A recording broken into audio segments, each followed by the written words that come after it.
Sometimes you're given your dividends that you paid, and if that's the case, you can just take that number.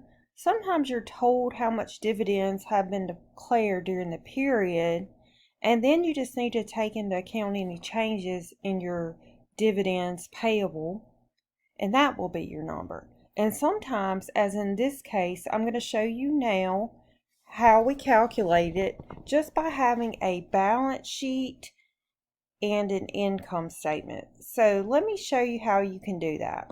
You know that retained earnings is part of your stockholders' equity, and stockholders' equity is broken down into paid-in capital and retained earnings. Paid-in capital is everything you got from your stock transactions, and retained earnings is your earnings that you retain in the business minus dividends, or you can say minus any distributions. So here we have 780,000 was our beginning number, and we get that from the partial balance sheet. And then we add net income to retained earnings because we're accumulating our earnings here.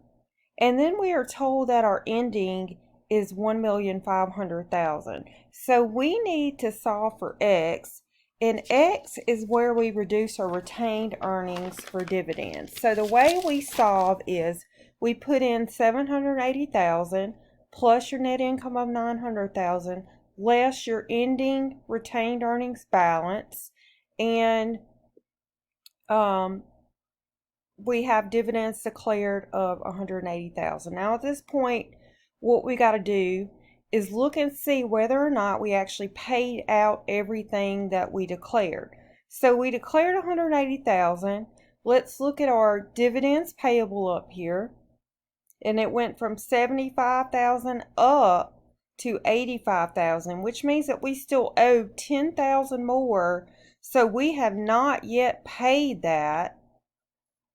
So out of our dividends declared, we haven't paid 10,000 of it. So this is an increase in our liability. So we will reduce the amount that we paid by that amount. Had it gone the other way and dividends payable went down, then we would have added it to it because we would have paid more than we showed originally. So cash dividends payable